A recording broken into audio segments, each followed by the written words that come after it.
Joel came out at the beginning of that second quarter after you guys were struggling. It seemed like he wanted to go just right at his chest. Do you guys sense that those moments are coming where he just says, throw me the ball? Oh yeah.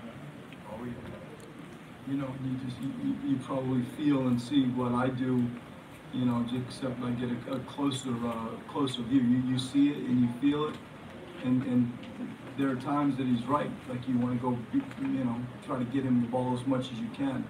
Isn't it always that slippery slope where you feel it, you see it, you know, and you just want to know, like, what's the people going to be doing around him? Is it going to produce a bucket, a turnover? But I love his spirit.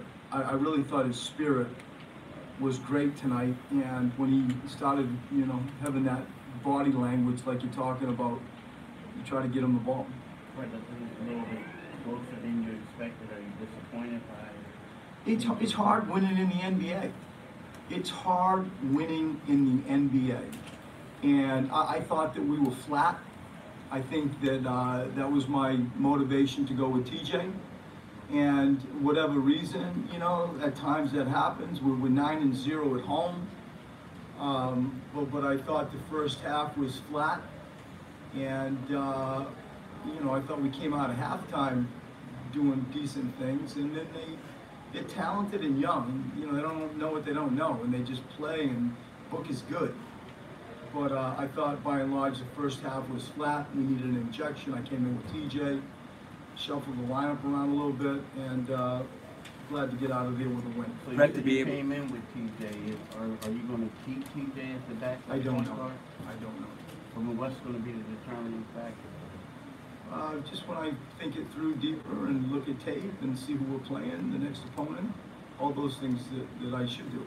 Brett, to be able to play Chandler 27 minutes also allowed you to play Muscala as a stretch five, and he was very effective, it seemed like, tonight. I thought Mike was a bell ringer tonight, and the energy that he had going to the offensive boards. I mean, if you want to, in my opinion, when I studied this stat sheet, the game was won because of our offensive rebounding.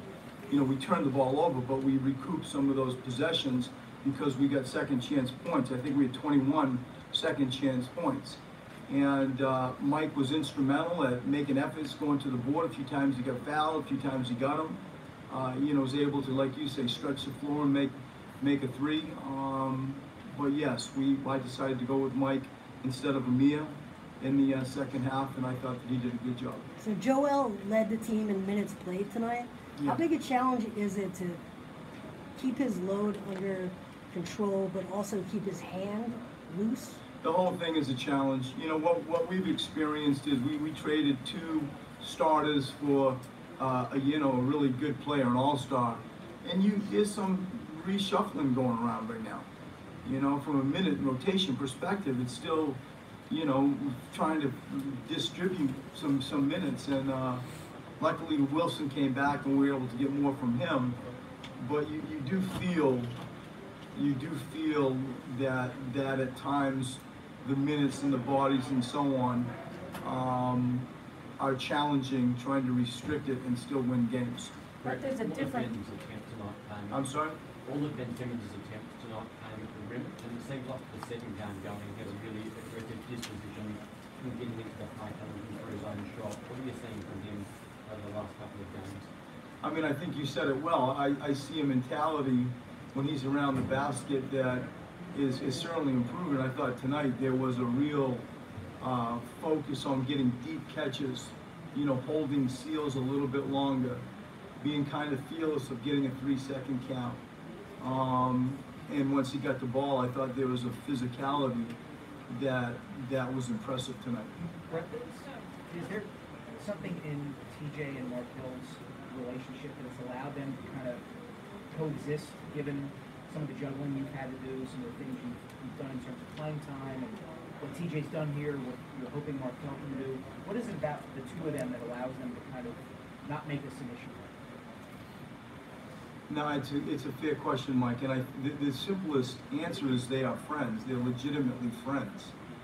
And when you see them on a bus, when you see them on an airplane, when you see them interact with each other, you know, TJ for sure would have noticed, you know, when Markel was supporting him and vice versa. You know, Markel would have noticed that, and it's not anything that's disingenuous. It's very sincere relationship. You know, I see it, I live it. I'm in the same building with them, and I think that it is maybe the thing, the respect, the friendship that enables this not to be, you know, a situation that it could be. Brett, when Joel goes up for a windmill and misses it when he could have an easy finish otherwise, does that bother you at all when you Yeah. see stuff like that? So what's the counterpoint? I mean, because you could look at it and say it's a momentum play if he throws something huge down like that, right? Get the crowd into it, get his team into it. What are you telling him on the sidelines? And what's the coaching Make it. point? You know, like, I hear your point, and this is this balance of, you know, you want fundamentals, you want efficient play, you want to make good passes, you want all that. And then at times there is a spirit play, there is a swagger play that is part of our league and is part of their growth. And it gets the crowd going. If that goes in, you know, things pivot. How about just TJ, you know, in his way that he can change the game? And so my response is, I wish that he made it. Brett, obviously there's plenty of predict how things are going to shake out in the NBA. Draft night, it was clear that Irvin would have been a fit, but now, you know, he's had an opportunity to start for a couple games. He's getting more of an opportunity as a Jimmy now. So the way the things are kind of shaking out, do you think that maybe he'll have a better opportunity than he would here? It seems like that is true. You know, I think none of us will truly be able to accurately judge that trade for a handful of years. You know, we're all going to watch Zaire. You're going to see what the Miami pick is. We're going to watch McHale play in Phoenix. And I think what we do know is it is probably true that he's able to be on the floor more than he would have been with, you know, I hope one of the better teams in the East. It's hard to come out of college and just slide in. It's hard to do what Landry Shaman's done. And I think to see him and, you know, watch him play tonight, watch him get in a defensive stance, watch him make some threes, validates what we all thought of him when we drafted him. Brett, regarding that, the backup point guard spot, you said you look at the film, the opponent, think it through.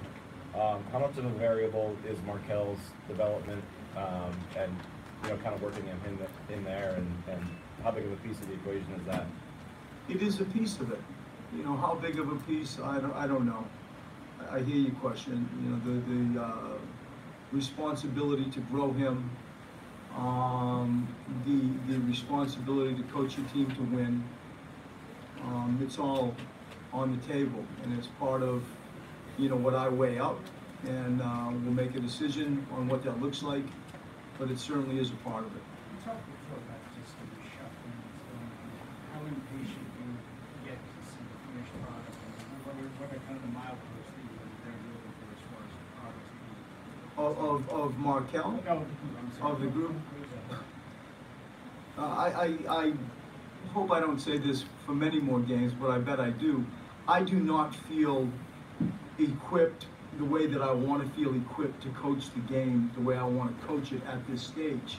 With some play call, with schematic things, talking to, you know, Jimmy about defensive assignments and, you know, explaining that this is what we do, and it's what should happen. You know, we've been, I don't know how many games it's been or how many days it's been, but I can tell you honestly that, you know, when our team gets in a rhythm, and I feel it, the players do, and when it's not even close. It's not even close. And so when that happens, I don't know. But to win some games along that path, to be here at home, to enjoy the holidays and play in our own building, we're 9-0, we're the only team in the NBA that is undefeated at home, that counts for something. And so I'm not making any excuses, I'm just admitting, you know, my version of reality.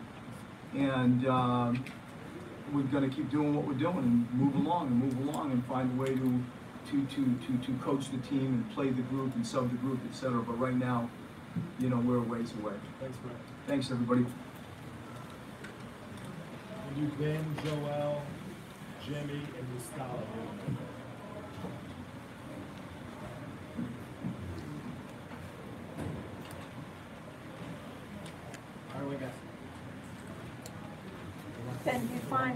the last two games, that is it fair when I'm seeing you be more offensively assertive? Would you agree that you are? Let's say I'm taking better drives to the lane. I think slowing my game down and really learning where my spots are to get to the lane and get to the rim and make plays. So I think I'm just figuring it out and still learning. There's a term I learned a couple days ago called white line fever. Do you know what this term means? Can you explain it to me? It's an Australian term for how a normally mild-mannered person, once they step across the white line onto the field of sports, becomes aggressive. Is this a term you're familiar with? Yeah, I am now. So you're saying in terms of me that, you know, once I step in the court, I don't play that shit? That's about it. I mean, I'm with my team. I don't. Whoever's on the other team doesn't matter. I'm not gonna help you up. I'm gonna hit you. When I hit you, it's gonna be hard. Yeah. One of the things I know we talked about before this season is being the line walk, which you've been able to do. What have you done specifically to try to get to the line? I think just being aggressive and knowing when to attack. Just working on my post game also, my footwork, knowing who's defending me, you know, which way they allow me to go, you know, trying to get to the rim, just being more aggressive. As we go, this is two straight spirit-wise. Spirit-wise, I think we've been great. I think everybody's, you know, everyone loves playing with each other. I think we get into a flow where, you know, we know how to play the game. You know, obviously we had a slow start tonight, but we have the guys. You know, we didn't panic. Guys stepped up. TJ came out and was huge for us. We played great. Mike played great. Joel did his thing, and then, you know, obviously Jimmy did his thing. Between us all, I think, you know, everybody just stayed, you know, in a place where we were all positive during the game. In reality, you guys haven't even had full practice Right. together. Really. Right. I mean, how crazy is that? You had what, this many games and no practice. I think it's just more knowing what kind of system we have, you know, and he bought into that straight away. So I think that's what's made it so easy for him to transition to the Sixers, and, you know, for us to want to play with him also at the same time, it makes it a lot easier. Thank you.